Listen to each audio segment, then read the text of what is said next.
Imagine waking up to a nightmare where the person you love the most collapses from sheer exhaustion. What would you do? Would you be brave enough to take action when you feel most powerless? This is the story of a boy named Samuel and the incredible journey he went on to save his mother. Before we dive in, comment below where you're watching from and let me know how you think you would have reacted in Samuel's situation. Don't forget to like and subscribe for more heartwarming stories that inspire and uplift. Samuel's eyelids fluttered open as the faint orange glow of morning seeped through the curtains. His small bedroom, filled with mismatched furniture and hand-me-downs, felt unusually silent. Rubbing his eyes, he yawned and stretched, the wooden floor creaking beneath his bare feet as he made his way to the kitchen.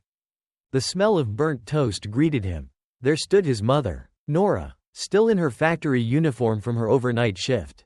Her shoulders sagged, her hair was hastily pulled back, and her hands trembled slightly as she struggled to butter the toast.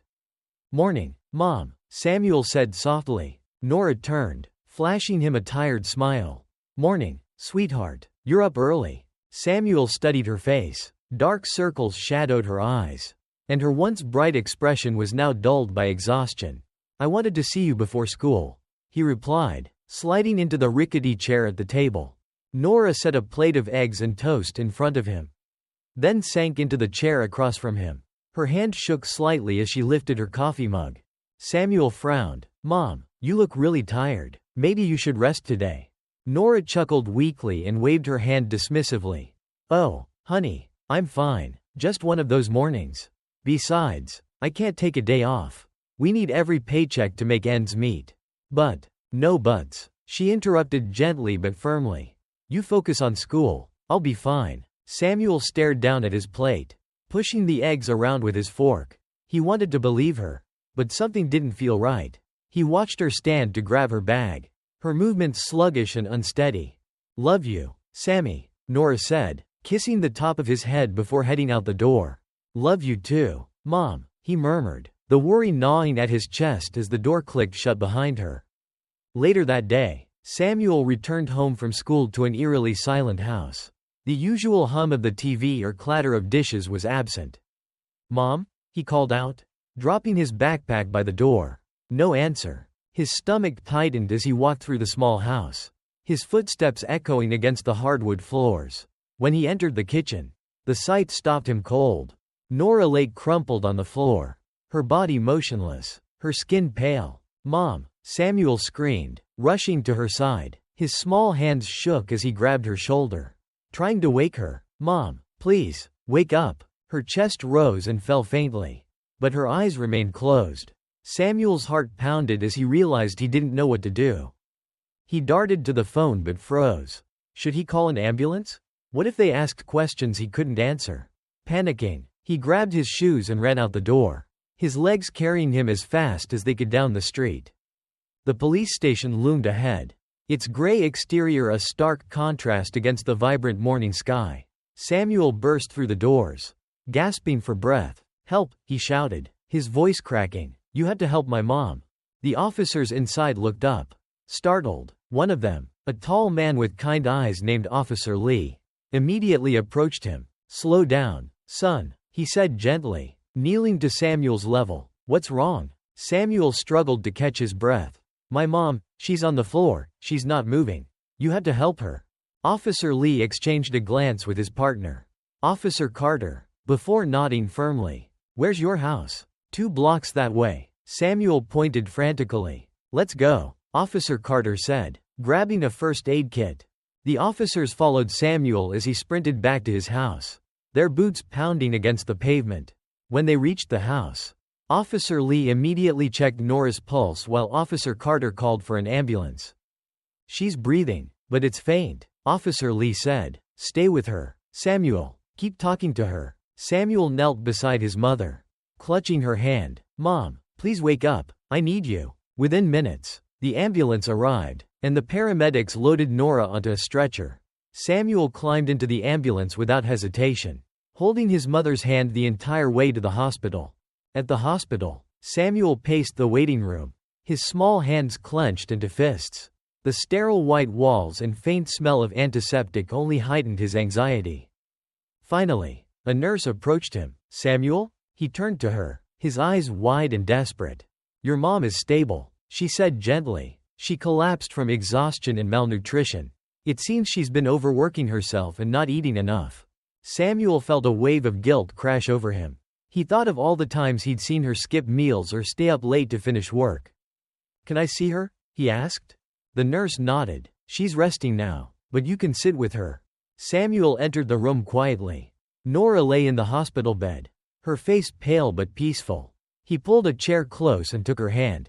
"I'm so sorry, Mom," he whispered. "I should have noticed sooner."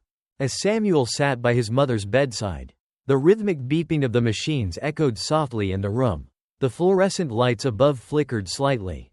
But he didn't notice. His eyes were fixed on Nora's face, pale and framed by her messy hair. For the first time in his young life, Samuel felt the crushing weight of responsibility. He thought back to all the mornings she'd hurried out the door, promising she was fine. The empty dinner plates she left untouched because she was too tired to eat. The dark circles under her eyes. He had seen all the signs. But he had been too young, too naive, to understand what they meant. "Mom," Samuel whispered, gripping her hand gently, "I promise things are going to change. I'll do whatever it takes to make sure you don't have to work so hard anymore." As the hours passed, nurses came in and out of the room, checking on Nora and adjusting her monitors. Samuel didn't move from his spot, even as exhaustion weighed on him. Eventually, Officer Lee appeared in the doorway. "Hey, kiddo," he said softly. "How's she doing?" Samuel shrugged, his eyes never leaving his mom. "They said she's stable, but they also said she's really sick because she's been working too much." Officer Lee nodded and sat in the chair next to Samuel. "You know, it's not your fault, Samuel. Your mom loves you so much. And she wanted to make sure you had everything you needed. Sometimes grown-ups forget to take care of themselves when they're taking care of someone they love." Samuel looked down at his hands, his voice small. "But what if I helped more? What if I could do something to make it easier for her?" Officer Lee smiled gently. "You're already doing more than you realize. Samuel, you got help when she needed it most. That took courage, and it might have saved her life." The next day, Samuel was surprised to see familiar faces at the hospital. Mrs. Ortiz, their neighbor from 2 houses down, appeared with a basket of homemade muffins. "I heard about what happened," she said, placing the basket on a nearby table. "Your mom's always been so strong. But even strong people need help sometimes. If you need anything, Samuel, anything at all, you just let me know." Soon, more neighbors started showing up. Mr. Patel from the corner store brought fresh fruit. Mrs. Fields from the library stopped by with books for Samuel to read while he stayed with his mom. Even Nora's coworkers visited, sharing stories about how much they admired her hard work. Samuel was overwhelmed by the kindness pouring in from the community. He realized that his mom wasn't alone. And neither was he. When Nora finally woke up, her voice was faint, but her first words were for Samuel. "Hey, baby," she murmured, squeezing his hand weakly. Samuel's heart leapt with relief. "Mom, you're awake. I was so scared." Nora smiled softly. "I'm sorry, sweetie. I didn't mean to scare you. I guess I pushed myself too hard." Tears welled up in Samuel's eyes. "You don't have to do that anymore. Mom, we can figure out a better way. Together." Over the next few days, as Nora regained her strength, she and Samuel began to talk about how their lives would change. "I can't keep doing this," Nora admitted one evening, her voice filled with regret. "I thought I was doing the right thing by working so much. But I didn't realize what it was doing to you, or to me." Samuel nodded, his small hands clutching hers. "We'll figure it out, Mom. Maybe you can work fewer hours. And I can help more around the house." Nora smiled, tears shining in her eyes. "You're such a good boy, Samuel. I'm so lucky to have you." After Nora was discharged from the hospital, she started making changes immediately. She reduced her hours at the factory and began prioritizing her health. Morning walks became a daily ritual, and she made sure to eat balanced meals and get enough sleep. But Nora wasn't content to stop there. She wanted to help others who might be in the same situation she had been in. With Samuel's encouragement, she started organizing community workshops at the local library. At the first workshop, Nora shared her story, holding nothing back. "I thought I was invincible," she told the small group of parents and children gathered in the library meeting room. I thought I could do everything on my own. But I was wrong, and if it weren't for my son, I don't know where I'd be today." The room was silent as Nora spoke, her words resonating deeply with everyone there. By the end of the session, several parents approached her to thank her for her honesty and to share their own struggles. Inspired by his mom's workshops, Samuel decided to start something of his own. He approached his school counselor with an idea for a support group for kids whose parents work long hours. "It's hard sometimes," Samuel explained, "when your parents are too busy or too tired. You feel like you're on your own. But I think if kids could talk to each other about it, it would help." The counselor agreed, and soon, Samuel's group was up and running. At the first meeting, Samuel shared his story with the other kids. "My mom always told me everything was fine," he said, "but I could see how tired she was. I didn't know what to do at first. But when I finally asked for help, things got better. I think we can help each other too." The kids in the group nodded, their faces lighting up as they realized they weren't alone. Over the months that followed, Samuel and Nora's lives continued to improve. Their bond grew stronger as they spent more time together, cooking meals, playing games, and simply talking. The community also rallied around them, creating a network of support that extended far beyond their little family. Neighbors helped with chores, brought meals, and checked in regularly to make sure Nora and Samuel were doing well. As they sat on their porch one warm evening, watching the sunset, Nora turned to Samuel with a smile. "You saved me, Sammy," she said softly, "and not just me. You brought this whole community together. I'm so proud of you." Samuel beamed, feeling a sense of pride he'd never felt before. "I just wanted to help, Mom, that's all." "And you did," Nora replied, wrapping her arm around him. "You helped more than you'll ever know." As the weeks turned into months, Samuel and Nora's new routine became a part of their everyday lives. Gone were the days when Nora worked herself into exhaustion. Now, she set boundaries, allowing herself time to rest and focus on the things that mattered most. Samuel flourished too. His support group at school grew in popularity. With more students joining each week, they shared their struggles, brainstormed ways to help their families, and found comfort in knowing they weren't alone. One afternoon, the school principal stopped by one of the meetings. "Samuel," she said, "what you've started here is truly special. You've created a safe space for so many kids to talk about things they don't usually get to share. I'm proud of you." Samuel felt a surge of pride. But he also knew he couldn't have done it without his mom's encouragement and the lessons he had learned from their journey. Meanwhile, Nora's workshops at the library continued to grow. Word spread throughout the town about the powerful sessions where people could learn practical tips for managing stress, maintaining a healthy work-life balance, and supporting one another. At one session, a father named Luis shared his story. "I've been working double shifts at the factory," he admitted. "I thought I was doing what was best for my family. But I see now that I've been neglecting them, and myself. Thank you, Nora, for helping me see that." The workshops became more than just a place to learn, they became a hub for connection and community.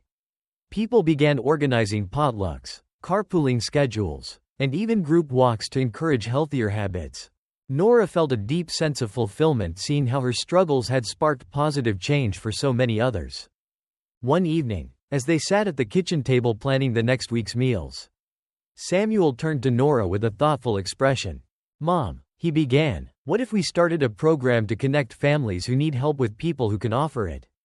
Nora looked up from her notebook, intrigued. "That's a wonderful idea. Sammy, what do you have in mind?" Samuel explained his vision. A network where families could request help with specific tasks, like babysitting, running errands, or preparing meals, and volunteers from the community could sign up to assist. Together, they began brainstorming how to bring the idea to life. Nora reached out to her contacts from the workshops, while Samuel enlisted the help of his school counselor and friends. The program, which they called the Helping Hands Network, launched with a small group of volunteers and families. Nora and Samuel organized a kickoff event at the community center, inviting everyone to learn about the initiative and sign up. The response was overwhelming. Families who had been struggling in silence stepped forward to ask for help, while others eagerly offered their time and resources. One single mother, Denise, shared how the program had already made a difference in her life. "I was working late shifts and didn't know how I was going to manage," she said, But thanks to Helping Hands, I now have someone to pick up my kids from school and help with dinner. It's been a lifesaver. The program became a cornerstone of the community, fostering a spirit of collaboration and care. As the Helping Hands network grew, word of Samuel's role in its creation began to spread beyond the community. Local newspapers ran stories about the young boy who had turned a personal crisis into a movement for change. One day, Samuel and Nora were invited to speak at a regional conference on community building. Nora felt nervous, but Samuel seemed excited. "We just did what felt right," Samuel told the audience, his voice steady and confident. "Sometimes, when you see someone struggling, all it takes is one small step to make a big difference. My mom taught me that." The audience erupted in applause, and Samuel felt a sense of pride unlike anything he'd ever experienced. Back home, life for Samuel and Nora continued to blossom. The Helping Hands network was thriving. The support group at Samuel's school was making a real difference, and Nora's workshops had become a permanent fixture in the community. One evening, as they sat together on the porch watching the sunset, Samuel turned to his mom. "Do you think we'll always be this happy?" he asked. Nora smiled, her hand resting on his shoulder. "Happiness isn't something that just happens, Sammy. It's something we choose every day. And as long as we keep choosing to take care of ourselves and each other, I think we'll be just fine." Samuel nodded, a peaceful smile spreading across his face. He knew they still had challenges ahead, but for the first time in a long while, he felt truly prepared to face them together. Months after the Helping Hands network was launched, Samuel and Nora began to see a ripple effect of their efforts. Other communities started reaching out, asking for guidance on setting up similar programs. Nora was amazed by how far their little project had reached. One day, they received an email from a neighboring town. A woman named Clara had read about their story in the local newspaper and wanted to start a Helping Hands network in her own community. She invited Nora and Samuel to visit and share their experiences. "We've never done anything like this before," Clara wrote, "but after seeing what you two have accomplished, I feel hopeful that we can make it work here too." Nora and Samuel agreed to visit, excited about the opportunity to spread the message of hope and community. When they arrived in Clara's town, they were greeted warmly by a group of community leaders. Clara had gathered teachers, small business owners, and even local government officials to attend the workshop. Standing in front of the crowd, Nora felt a mix of nerves and excitement, but as she began to speak, the words flowed easily. She shared the story of her collapse and recovery, the lessons she had learned, and how the Helping Hands network had transformed their neighborhood. Samuel, standing beside her, spoke with confidence. "When we first started, I thought I was just helping my mom. But I realized that when you help one person, you inspire others to do the same. And that's how communities grow stronger." By the end of the workshop, the attendees were buzzing with ideas and enthusiasm. Clara approached them afterward, her eyes shining with gratitude. "You've given us hope," she said. "I can't wait to get started." As more towns adopted the Helping Hands model, Nora and Samuel found themselves in the spotlight. Local news turned into regional coverage, and soon, they were invited to speak at a national conference on community resilience. Standing on the stage in front of hundreds of people, Nora looked out at the audience, filled with diverse faces united by a shared desire to make a difference. "When I collapsed, I thought I had failed as a mother," she began, "but that moment taught me the most important lesson of all. We are not meant to carry our burdens alone. It's okay to ask for help, and it's okay to give help. That's how we build stronger families and stronger communities." Samuel took the microphone next. "I'm just a kid," he said, drawing laughter from the audience. "But I learned that even kids can make a difference. It doesn't matter how old you are or how much you think you can do. What matters is taking that first step." The applause was deafening. Back home, Samuel and Nora continued to focus on their community. The Helping Hands network became a model for other towns, and Samuel's school support group expanded to include parents and teachers who wanted to learn how to better support one another. One evening, as they prepared dinner together, Samuel turned to his mom with a thoughtful expression. "Do you think we'll ever stop doing this?" he asked. Nora smiled, placing a hand on his shoulder. "I don't think so, Sammy. Helping others has become a part of who we are, and I can't imagine anything more fulfilling." They sat down to eat, their home filled with the warmth of love and laughter. Outside, The world continued to spin, full of challenges and uncertainties. But inside, they had built something unshakable: a family, a community, and a legacy of hope. And so, what started as a single boy's desperate plea for help grew into a movement that touched countless lives. Samuel and Nora's story reminds us all of the power of community, the importance of self-care, and the incredible impact one act of courage can have. What would you have done if you were in Samuel's shoes? Let us know in the comments below. And if this story inspired you, don't forget to like, share, and subscribe for more heartwarming stories. Together, we can build a world full of compassion and connection.